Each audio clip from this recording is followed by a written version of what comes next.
Dark Origins, Clenched Fists, Gun Blades and definitely seeing red. Hey y'all, this is Black Fists and Red Blades with a game review for Lunar Lux. A nostalgia shot for anyone who grew up with the GBA. Lunar Lux is an indie game with mechanics akin to Mega Man Battle Network and Undertale. You play as Bella, a plucky and optimistic protagonist who is a Lunar warrior, a space soldier who fights against a mysterious and monstrous enemy called Mercs. These creatures are beings of a time matter and are capable of phasing in and out of a dimension called the Phantom Realm, similar to Hollows from Reach, but in a futuristic setting on a world called Luna. These creatures pop up and use various powers to wreak havoc. But as the story unfolds, you learn more about the ugly truths of Bella's world. From what I understand, the story tells you humans on Earth had to flee because of a comet that crashed into it and was filled with antimatter. The discovery of this source even allowed technology to expand and allow spacefaring as they escaped. Bella's mother was one of the top researchers of antimatter, but turned gentle to fight off the Mercs that started to appear, though she eventually went missing years ago and was presumed dead. After months of battling for the Lunex warriors, she rose in rank. From there she uncovered the mysteries behind the Mercs' origins and their growing danger. For me, the story was enjoyable, though some of the beats felt obvious. You could guess for the most part who is who, but that doesn't make the ride any less fun. As Bella goes along, she eventually meets another protagonist named Nick, but he's not the one in a skin-tight suit, so he only gets second player. Honestly, that might have been for the best, considering his playstyle feels a bit hit and miss for me, as imagining trying to play as him first made him feel both overpowered and weak at the same time. But that more into gameplay. The thing about Nickel is that he plays a key role in all that is happening, since he has antimatter powers on his own without the use of technology. That being said, I won't spoil anything, but what I love about this setting is that it goes into the story beat where technology is so advanced it's like magic. More on that later. Between the beautiful pixel art and the character illustrations, you feel the anime vibe radiate from the game. The maps and landscapes are beautiful, but honestly made me wish that this was more of an open world map similar to Zelda or Pokemon games on the GBA. Almost forgot to mention that GBA is actually an item inside the game as well, but the game uses more of scattered towns on the map with hub areas instead. Each area you travel to must be done by spaceship, aside from one area. The spaceship is only an aesthetic that you can customize though and don't really do much with. Not certain if this is more of a feature for a possible sequel or if this is just for fun. There are 2 levels for gameplay further down the line, but you aren't using the ship you can collect parts, for making it baffling as to why there were so many in my opinion. Though you'll have to forgive me if I miss something.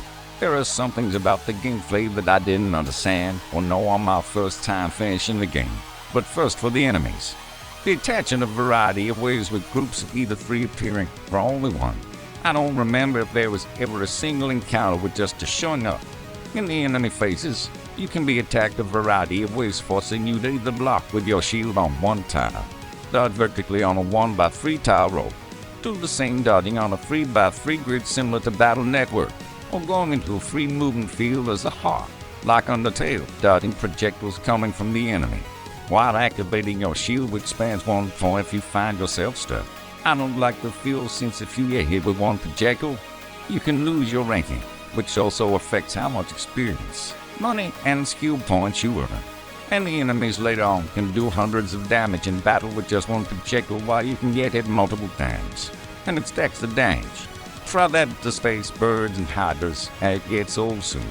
I found myself running mostly in the Phantom Realm area, with the molecule being just so far a safe spot to actually gas ranks. And you want to grind these, not just for leveling up, but for some of the side quests. This is how you can get some of the other active chips hidden in the game, which also go to a combo meter. Selecting a recipe of 3 chips in certain orders allows you to unleash devastating attacks from the enemies with hundreds to 1,000 in damage when pulled off. And you will need this. The combos requires your Lux gauge to reach full capacity and don't require stamina points. But this just goes back to why I hate the field dodging, because you earn 1 Lux point for every action and lose 1 for every hit. Though I don't know if they stack with each hit per enemy turn or if it's just getting hit at all per turn. Luckily, the spamming attacks only get off 1 hit at most usually, but that still makes it annoying to face. The only annoying part about the game is that the beginning enemies may be taken down with combo chips to multiply the damage. The enemies, even towards the middle of the game, get health pools into the thousands, and your Lux gauge can fill or 3 times to attack just one enemy and whittle them down. An attack called Radiant Chain, when performed right, can deal around 1,000 damage. That matters little when you could face 3 foes or have field attacks, and around 3,000. This mostly bugs me because there are active chips or subtotal damage that go up with your leveling, but the difference is so minuscule that you barely notice or will want bother.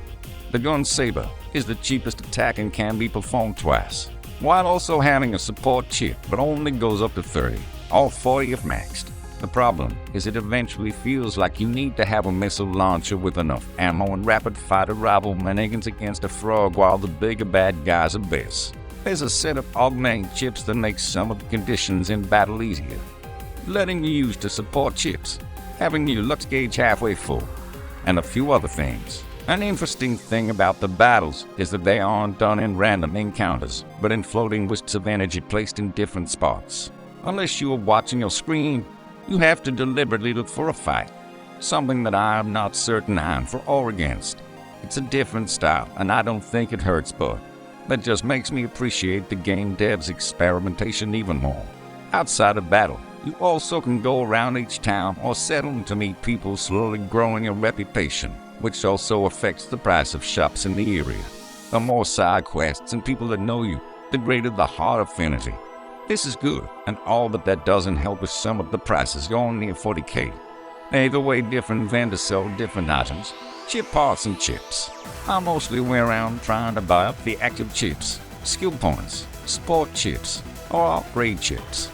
There are your more traditional PG items such as heals, revives, and elixirs in your futuristic space-faring adventure, but I love it all the same.